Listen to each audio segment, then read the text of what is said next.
Les pieds sur terre, Sonia Kronlund. Personne ne sait ce qui se passe aujourd'hui parce que personne ne veut qu'il se passe quelque chose.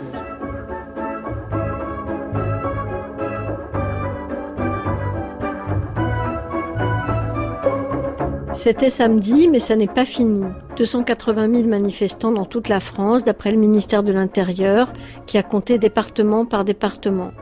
2034 points de rassemblement éparpillés, 1 mort, 400 blessés, dont 14 graves, 282 interpellations, dont 157 gardes à vue, pour ces gilets jaunes dont on n'a pas fini de parler. Valérie Borst, notre productrice, est partie à 11h de la Porte Maillot à Paris et a fini à 17h à l'Arc de Triomphe.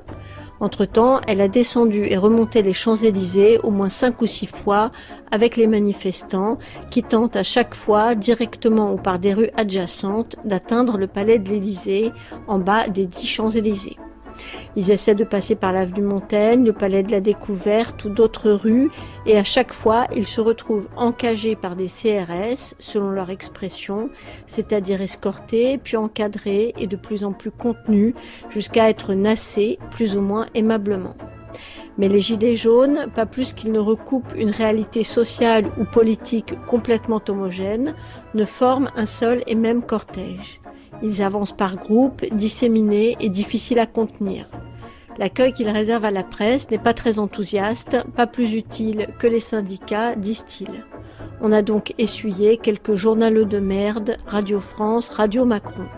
Mais on a fini par discuter, comme on l'entend tout de suite au micro de Valérie Borst et Rémi Dibowski-Douat, qui sont les gilets jaunes, d'où viennent-ils, que veulent-ils, comment s'est passée cette journée de manifestation annoncée comme bon enfant.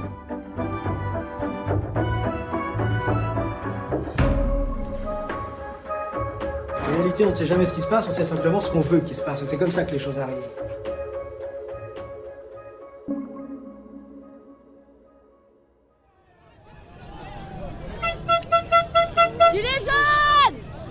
On est en dictature dans ce pays-là. On va y aller au conflit, hein. On va y aller. Hein. C'est ce qu'ils cherchent, on va y aller. Pour l'instant, on est gentil, on bouge pas, on dit rien.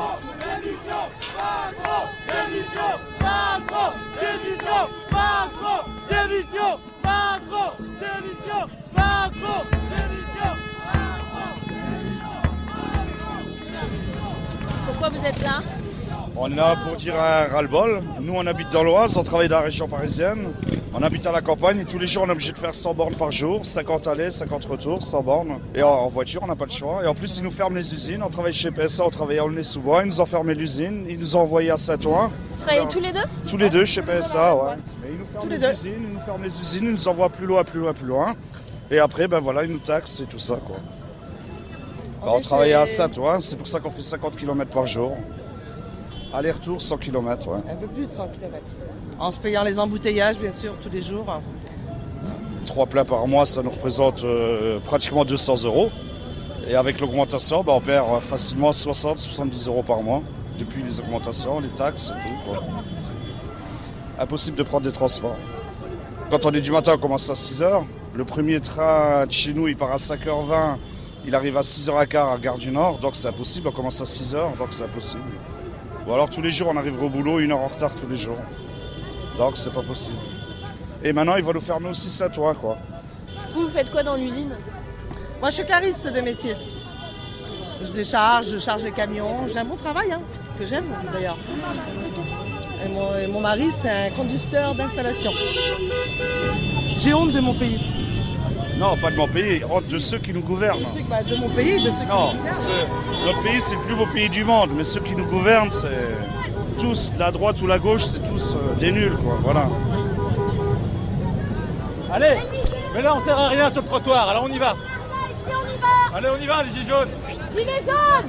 Allez. On va où ? À l'Élysée, on y va là ? On nous bloque de partout, on est 150, ils sont 20, on y va ! Allez, on avance. Là c'est... Allez, on va sur les champs, les gilets jaunes, c'est parti. Gilets jaunes, on y va ! Allez, on y va tout seul,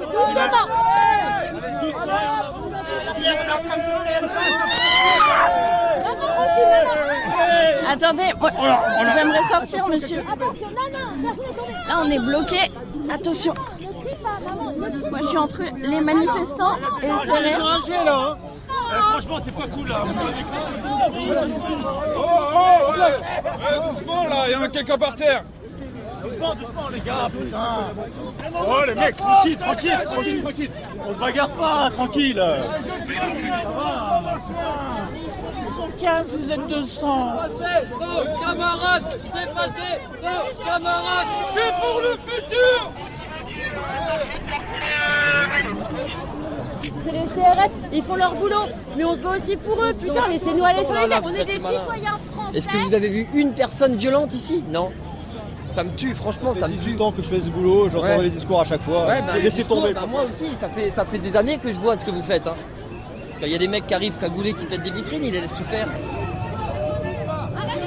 C'est la police à Macron, ça. Ils empêchent les gens de manifester, c'est incroyable. On veut nous bloquer, mais pourquoi on veut nous bloquer? Parce que les gens disent des vérités. Moi j'en ai marre de payer des taxes sans arrêt. J'en ai ras-le-bol, je peux plus. J'ai pourtant un très bon salaire et je peux plus m'en sortir. J'ai un salaire de 2800 € par mois. J'ai un loyer de 1500 €. À la fin du mois, je n'ai plus rien. Je peux pas faire d'activité avec mes enfants, je peux plus rien faire. Tout me coûte. Les taxes sur le pétrole, les taxes sur les billets de train, sur les billets d'avion, sur tout me coûte. Je ne peux plus travailler normalement. C'est l'effet Macron, on en a marre de payer. Il nous avait promis, il nous avait dit une diminution des impôts. J'ai aucune diminution d'impôts, je paye encore plus d'impôts qu'avant. Je sais plus, j'y crois plus en politique. C'est fini. J'étais à gauche, puis j'avais voté Hollande. Aujourd'hui, je ne sais plus pour qui je dois voter. J'ai jamais voté à droite, je voterai jamais à droite. Je l'ai jamais fait. La droite, elle a toujours privilégié les classes privilégiées, comme Macron aujourd'hui, avec la suppression de l'ISF. Et lorsqu'on voit des retraités à qui on fait augmenter la CSG, je trouve ça lamentable. Et je ne peux être que solidaire avec eux. Merci Macron. Nous, on paye pour les riches. Ils sont mieux que nous. Ouais. Regardez, ils sont riches, et en plus ils profitent de nous. On en a marre, madame, à bout. C'est trop là, ça devient trop pour nous. Moi, je suis livreur chez les Réco. Il dit à mon âge, j'en ai marre, je paye mon loyer, je paye trop de choses. Et là, ils montent l'essence et tout pour aller travailler. Vous voulez qu'on fasse comment? Moi, j'ai que 25 ans là. 25 ans déjà, j'en ai marre. Je vous promets que j'en ai marre avec mon salaire que j'ai. Je touche rien. Et je suis obligé de venir ici. Il faut qu'on soit tous solidaires, il faut qu'on soit plusieurs. Parce que là, il y en a assez, madame, je vous promets. Il y en a assez. C'est trop. Moi, je suis là pour la bonne cause. Nous, les pauvres, on est taxés. Les riches, ils sont détaxés, ils ont rien. Ils ont tout ce qu'ils veulent. Les riches, ils s'en foutent, ils sont là, ils se baladent et tout. Nous, on est là. On trime depuis ce matin, on est là. Camarades, c'est passé. Camarades, c'est passé. Camarades. Faut avancer, sinon on avancera jamais. Là, faut avancer. Faut pas s'arrêter, faut avancer. Avancer, ça va les perdre. Faut avancer. Allez, on y va. Donc là, on va à l'Elysée. Allez, c'est parti.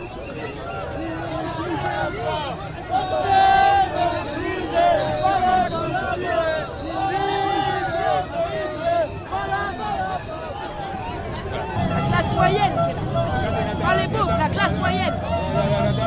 La dame, elle est toute seule, elle doit s'occuper d'une enfant handicapée. Qu'est-ce qu'elle fait? Elle prend sa voiture pour aller chercher sa gamine. Combien qu'elle va payer? Eh oui. À l'heure d'aujourd'hui, on n'a plus d'ambulance qui peut venir chercher nos enfants handicapés dans les centres de rééducation. Ça, c'est pas normal. C'est injuste de tout ça. On ne peut même pas voir nos enfants, on nous enlève tous nos droits, tous nos acquis. Et on commence vraiment à en avoir marre. Et moi j'ai perdu mon mari il y a 7 ans. À l'heure d'aujourd'hui, il a fallu 4 ans pour qu'on me donne un logement social. J'ai payé 800 € de loyer pendant 4 ans avec une fille de 8 ans qui vient de se faire opérer et qui a des gros problèmes de santé. Et il n'y a personne qui m'aide. C'est pas l'État qui va m'aider. Au contraire, il nous enfonce encore plus. Puisqu'aujourd'hui, on nous enlève encore le moindre petit truc qu'on a, on nous l'enlève. Tous les jours, moi, à l'heure d'aujourd'hui, je suis obligée de me restreindre sur tout. Voilà. Pour pouvoir au moins me faire plaisir et au moins avoir à manger et mettre de l'essence dans ma voiture. Je fume pas, je bois pas, mais je travaille. Et même avec mon travail, j'arrive même pas à m'en sortir. Comment vivre avec 1100 € par mois? C'est impossible. Avec tout ce qu'on nous surtaxe, c'est impossible. Quand j'ai tout payé, il me reste que 200 €. 200 € c'est quoi? Pour payer l'essence, pour payer sa nourriture, pour pouvoir s'habiller. C'est plus rien ça. Moi je suis fonctionnaire dans la vie. Fonctionnaire. comme lui, comme Macron. Lui, il n'en veut plus des fonctionnaires et pourtant c'en est un grand et qui nous fonctionne le plus. Donc si les fonctionnaires devraient s'arrêter, c'est lui-même qui devrait s'arrêter. Parce qu'il n'y en a pas beaucoup qui paieraient pour lui, moi je vous le dis. La France, on en a marre, on est insoumis. Il faut que les gens ils se bougent un peu plus. C'est maintenant qu'il faut se battre. C'est pas quand on va tout nous enlever. C'est maintenant qu'il faut se battre.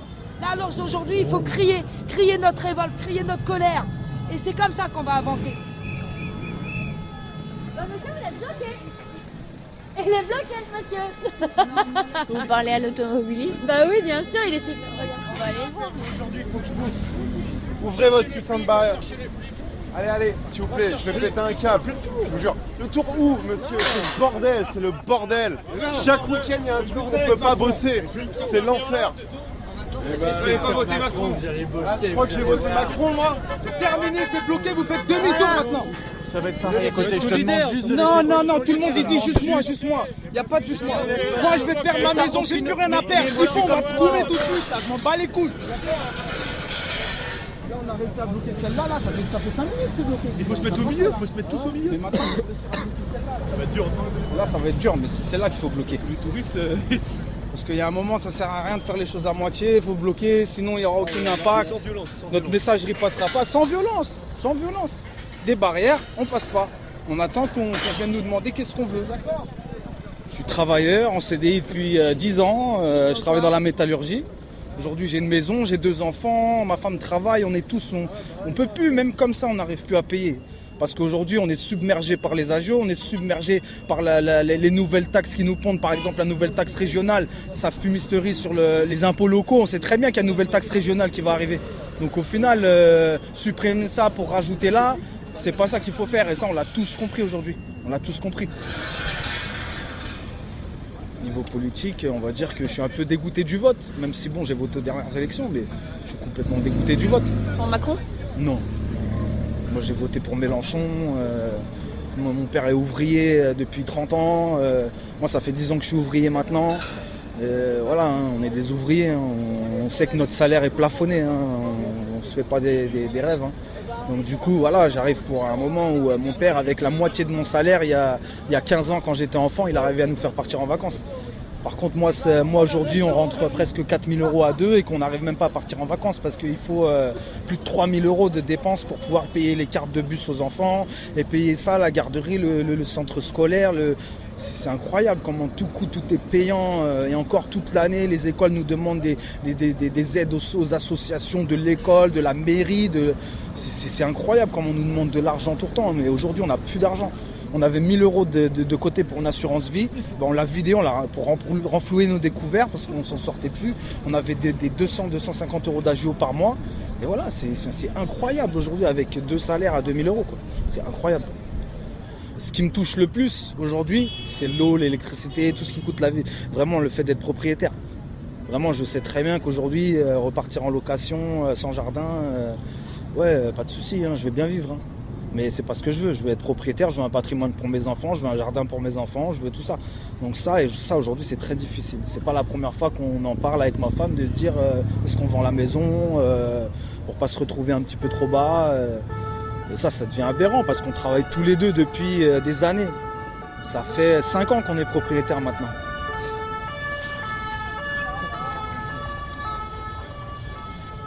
On va pas rester là bloqués comme des cons. C'est vrai que s'ils sont près de l'Elysée, qu'il y a des groupes qui est là-bas, c'est de tous se retrouver ensemble. C'est ça le but de la journée aujourd'hui. On va au contact, au plus proche du pouvoir. C'est un symbole et c'est important. On avance, doucement. Attendez. Doucement. On y va doucement. Voilà, calmement. Là-bas sur les champs, il y a déjà au moins 200 personnes, je pense.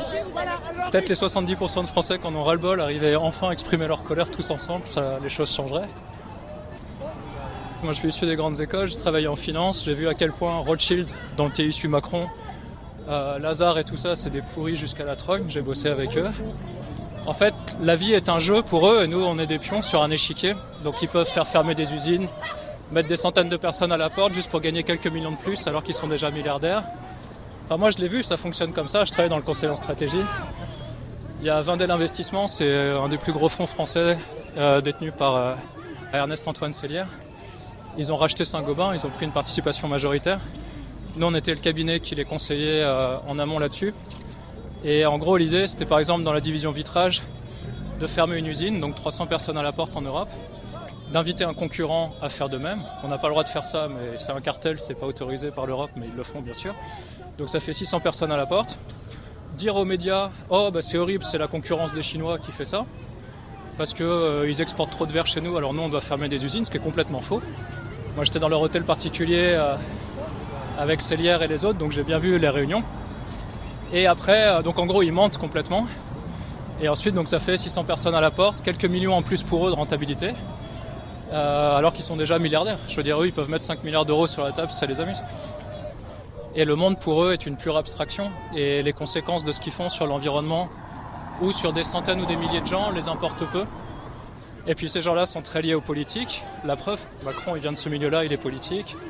Nos politiques souvent ils sortent de l'ENA ou d'un système qui n'a rien à voir avec les gens en gros. Je pense qu'il n'y a plus aucune représentativité des politiques par rapport aux Français. Un président il est élu à combien? 17%, 20% de la population si on compte l'abstention, etc.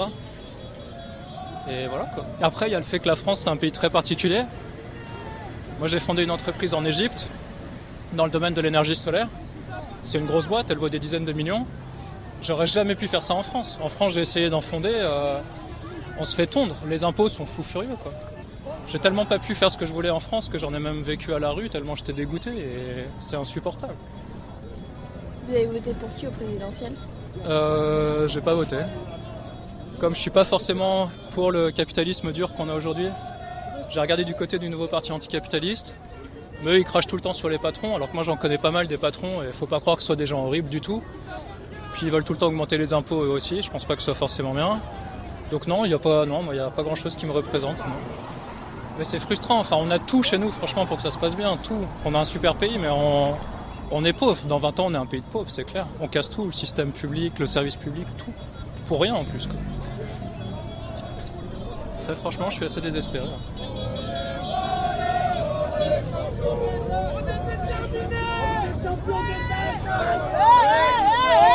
On nous laisse pas passer.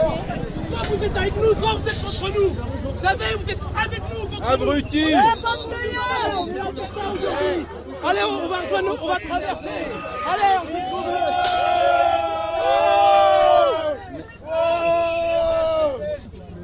Cherchez pas la merde les mecs, ça, ils cherchent que ça. Ils cherchent que ça eux. Calmez-vous là.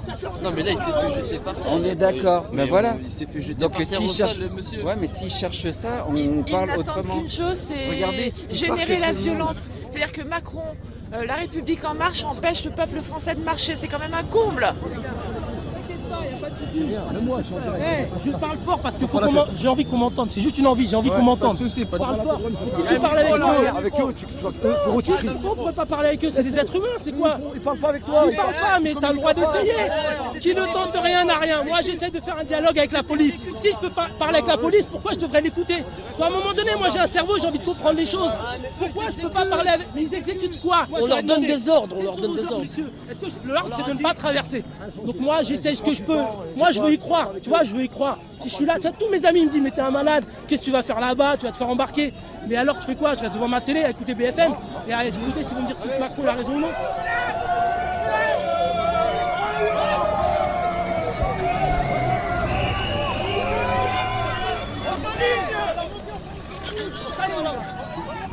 Hé les gars, rapidement. On se resserre sur le kiosque, on gardera la place. Monsieur, stop. Stop. On en a marre de la vie qui nous mène le gouvernement. C'est Louis XIV qui revient en pire. C'est le roi soleil. Il ne manque plus que ses carrosses et ses chevaux. Moi je suis du Nord, près de la frontière les Ardennes, quoi, les Ardennes belges. Moi je travaille à Paris, je suis gardien dans le 16e, l'immeuble. Et ça me coûte combien à Paris? Tout est plus cher. Tout remonte. Alors. Le train il est remonté de 3 €. Le ticket que je prends il est remonté de 3 €. Là. Sur l'année ça fait plus de 120 €. Comme je redescends 2 fois par mois. Je me lève le lundi à 4h30 et je prends le train à 6h28 à Fourmi. J'arrive à Aulnoy à 7h. J'ai 1 heure d'attente et je reprends le train à 8h moins 5 et j'arrive à Paris à 10h. Et après, je reprends le métro qui est bordel aussi. On est serré comme des sardines.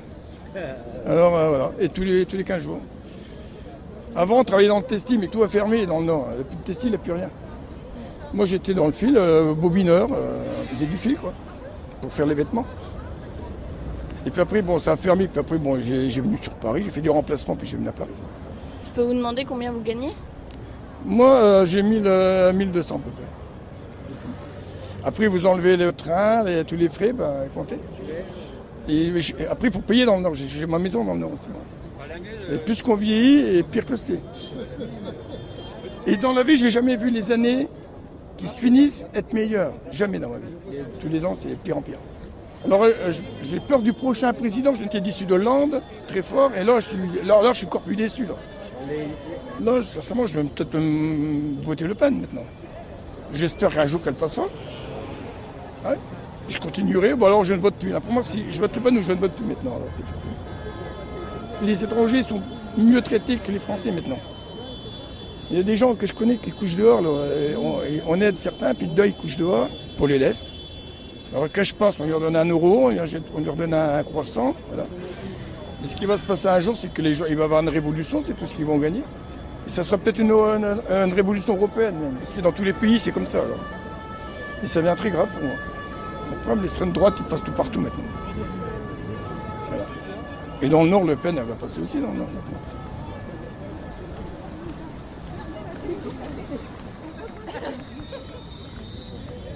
Donc là, on progresse, on est au milieu des Champs-Élysées, donc depuis Porte-Maillot. Et en fait, les gilets jaunes sont partout, dispersés partout. À gauche, à droite, sur les trottoirs, en plein milieu de la rue. Et du coup, au fur et à mesure, les CRS essaient de faire une ligne de barrage qui descend au fur et à mesure. Les gilets jaunes marchent. On approche de l'Elysée, on approche de l'objectif final, de celui qu'on s'était fixé aujourd'hui pour cette journée des Gilets jaunes à Paris. Bon, allez. Vous allez où? Je vais où il y a des fumigènes. On va essayer de se regrouper. Faites attention à vous. Faites attention à vous. Alors maintenant, il y a des fumigènes. Après, c'est le gaz après. Hein. Madame, s'il vous plaît, sortez d'ici. C'est une mission de police, je vous interdis de venir ici. Allez. Attention. Gaz. Là ils sont un petit peu, ils perdent leur sang-froid, c'est dommage. Ils s'énervent un petit peu et du coup ils gazent.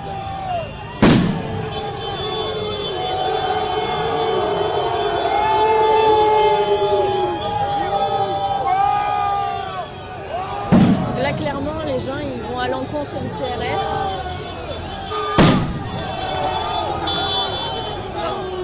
Restez là, s'il vous plaît. Restez là. Donc là, on vient d'être gazé.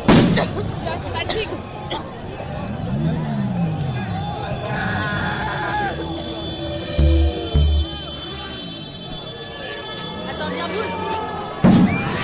Bouge.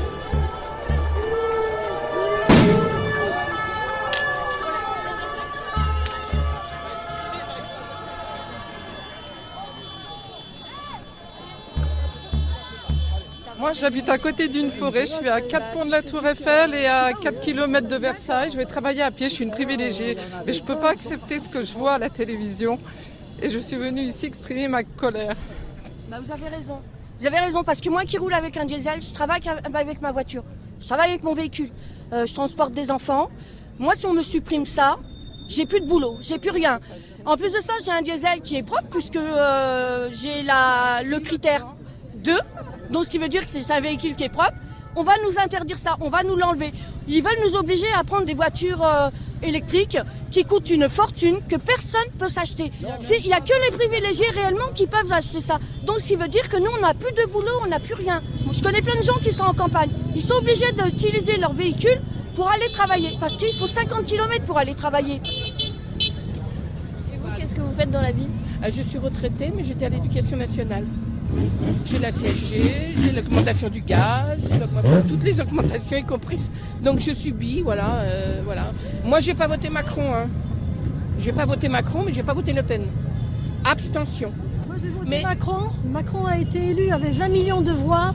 Dans les 20 millions qui se rappellent bien qu'il n'y a pas que des gens qui étaient pour lui. J'ai voté contre Le Pen. Je n'ai pas voulu m'abstenir pour cette fois. Je dis bien pour cette fois. J'ai 55 ans, j'ai voté depuis l'âge de mes 18 ans, en 81. Eh ben, dans 4 ans, je peux vous dire que je ne voterai pour personne. Il n'y a personne aujourd'hui dans le paysage français politique qui soit digne de notre attention à nous, le peuple. Je suis inscrite dans aucun parti.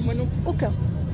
Aujourd'hui, à Pau, la ville où je vis, il y a une mamie de 88 ans qui a manifesté et qui a tagué sa voiture.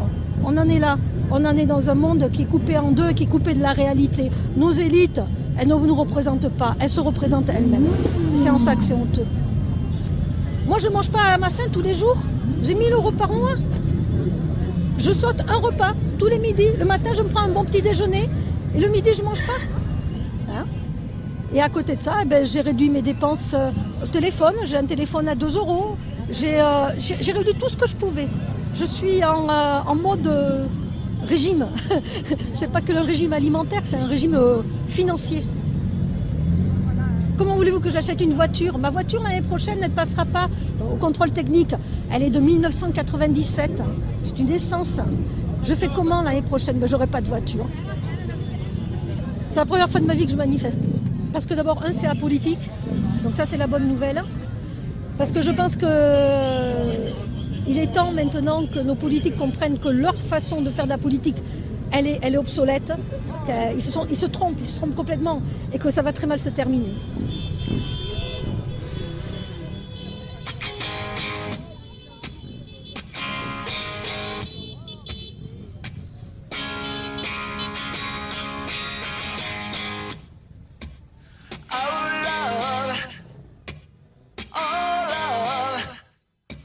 Won't you rain on me tonight? Oh, life, please don't pass me by. Don't stop, don't stop, don't stop when the red lights flash. Free ride, won't you take me close to you?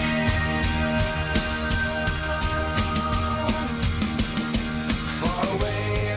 La manif des Gilets jaunes, c'était un reportage de Valérie Borst avec Rémi Dibowski-Douat. Merci à Nino Lima. C'était une émission réalisée par Emmanuel Geoffroy. Évidemment, Jeanne Delecroix, c'est l'attachée de production des Pieds sur Terre, et Camille Richir, c'est notre stagiaire.